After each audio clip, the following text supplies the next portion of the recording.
Hello, my name's Heather. I'm a 32-year-old woman. I've been married to my husband for 7 years before I recently divorced him. My husband, Xavier, and I met at this social event that was happening in our city.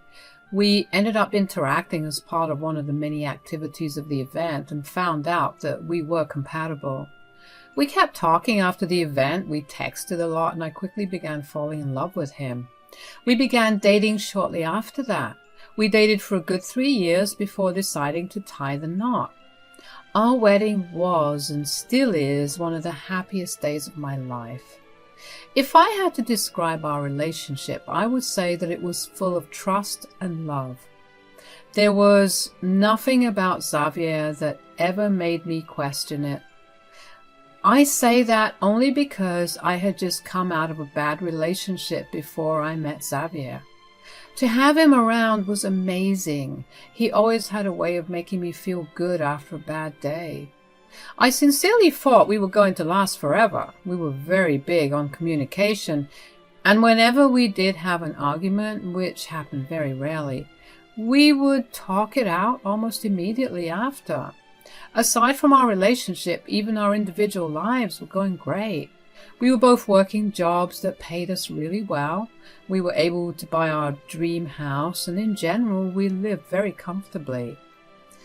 I had the perfect life, and I was super grateful that I got to live it. And then came the sudden and confusing events that changed my life when I figured them out. The first things that started disappearing around me were small things like maybe a sandwich that I had prepared for lunch or one of my handbags.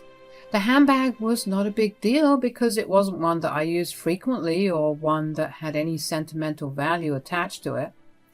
I remember distinctly asking Xavier if he had any idea about where my things were going, and he would always get skittish and defensive.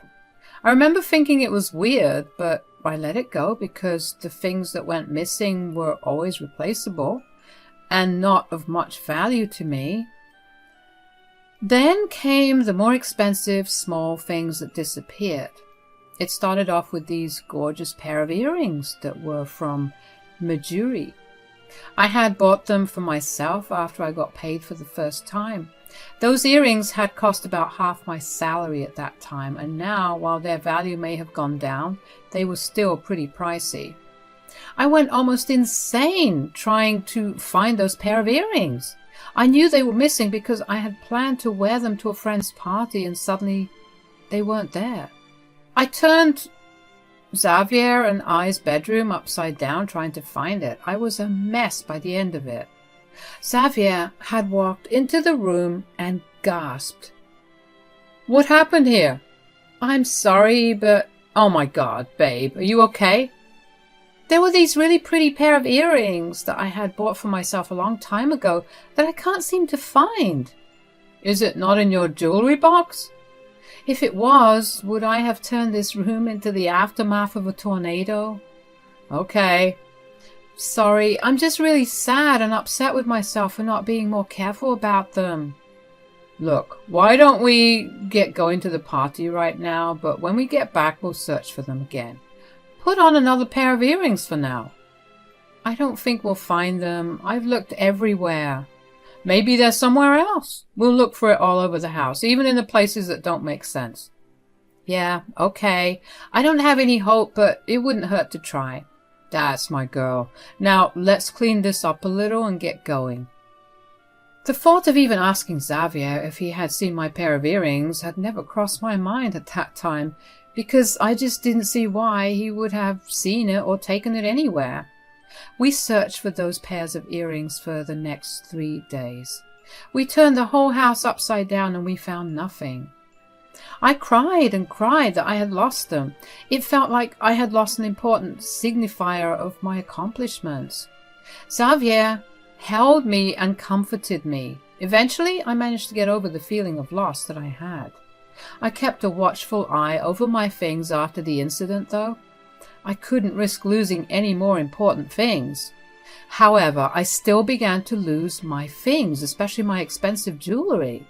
I felt like I was genuinely going insane because How could my own jewelry go missing in my own house when no one ever came over? The more I thought about how my things were going missing, the more one doubt began to grow. What if Xavier was stealing from me? But I couldn't think of even one reason for him to do such a thing. I kept thinking about his behavior since my things started going missing too. He was evasive at first, but then he turned to comforting me. But as more and more things began disappearing, the more distant he got. He'd see me panicking or even upset about my missing stuff, and he would just ignore me. I tried my best to ignore my growing suspicions, but I just couldn't. So one day, while he had gone out of the house to run some errands, I decided to go through his stuff. I went through his wallet, his clothes, and even his laptop, but I found nothing. I felt a little relief, but the nagging feeling that Xavier was involved still didn't go. I was relieved that I didn't find anything, because I didn't know how I would have reacted if I did find something. But not finding something did not mean that Xavier could not have taken my things. I decided to just let things be for a little while. I kept all my expensive things in the locked drawer, and I kept the keys with me at all times. There was going to be no way for my things to go missing. I hadn't checked on my things in a long while, so one day I decided to check on them again, and that was when I noticed the necklace that my mother had gifted me on Xavier and I's wedding was missing. I was livid at that point. There was no one at home to take any of the things in the drawer. Hell, there was only one person who knew where my things were. I knew my plan wasn't foolproof, considering my keys wouldn't have been on me when I took a shower or even when I was asleep. To think that Xavier would actually go through my things like that and do God knows what made me really angry. Xavier had been at work when I found the necklace missing. A part of me knew that even if I confronted him, he would have denied it, so I decided to make a purchase while Xavier was away. I bought a security camera to put into our room. It was one of those hidden cameras that hid in plain sight because they look like an everyday object. With the backup plan in place, I decided to confront Xavier when he came back home. I need to ask you about something. Oh, what's wrong? So, you know how I've stowed away all my jewelry in the locked drawer? Yeah? Well, the necklace my mom gave me at our wedding is missing. Did you misplace it? I know I did not, because I haven't opened the drawer in a long time. All right. So I wanted to ask you if you know where my jewelry is disappearing. Are you accusing me of stealing your stupid jewelry? I didn't accuse you of anything. I was just asking. No. You know what? I've been nothing but supportive of you. I've comforted you when you cried over that junk, and this is how you repay me? Xavier, no. What use would I have for your ugly jewelry? First of all, calm the hell down. Secondly, stop insulting my jewelry. Lastly, I wasn't accusing you of anything. I just wanted to know if you knew anything about it. You're the only one who knows where my jewelry is, and you know where my keys are. All I'm hearing is that you're accusing me of stealing your stuff. I can't do this tonight. I'm going to a friend's house. With that, Xavier left the house. I was baffled. I mean, did I want to directly ask him if he was taking my things? Yeah, but I knew that directly asking him about it would not have ended well. Turned out that asking him indirectly didn't work either. Xavier's over-the-top reaction did send alarm bells ringing in my head. If he was truly innocent, then he wouldn't have reacted so intensely. He would have heard me out and tried to figure things out. The more I thought about his behavior, the more suspicious I got of him. I knew I needed to snoop around a little more, but first, I had to keep up pretenses. I couldn't have Xavier get suspicious of me for not trying to get him to come back home. So I texted him a bunch and called him a bunch, all of which did not get any responses. I knew he saw the messages, but he never replied. I knew I had done enough and that he wasn't coming back home that night. That gave me ample time to snoop around. The first thing I did was go through his laptop. I looked through his search history and found nothing, although all of the searches were fairly recent ones, and nothing from the past month and before was there. He had cleared his search history. That made my suspicions only worse. Then I decided to go through his bank statements. Thankfully, he had everything logged in and saved on his laptop.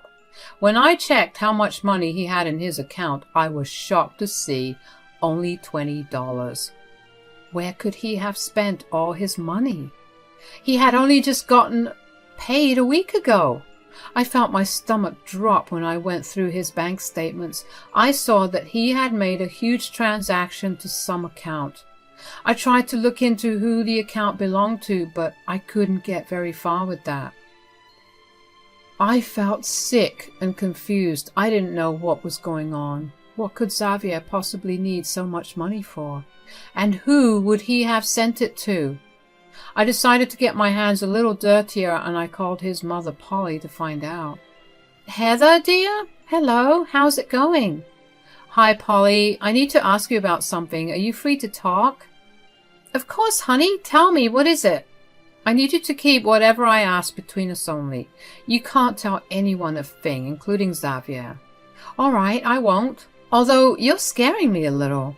"I'm sorry, it's nothing scary. I'm just really confused and worried about Xavier." "About Xavier? Why?"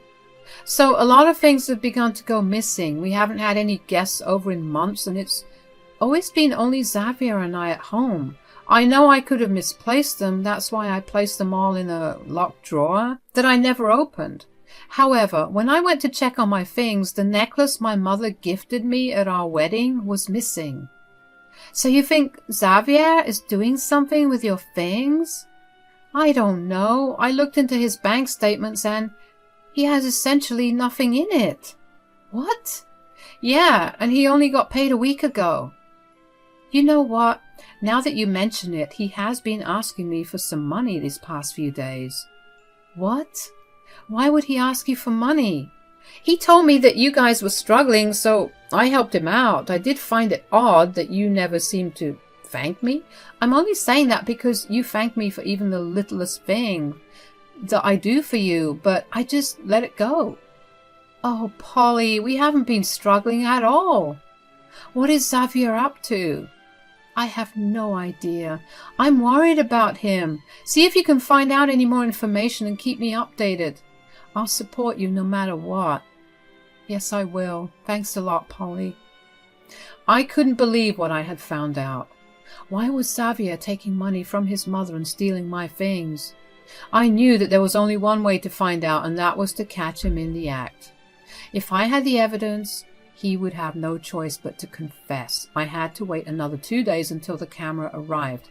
So until then, I decided to hide the key in my drawer. The next thing I did was to withdraw some money and keep it in the drawer. I needed to see if he was willing to take money over the jewelry as well.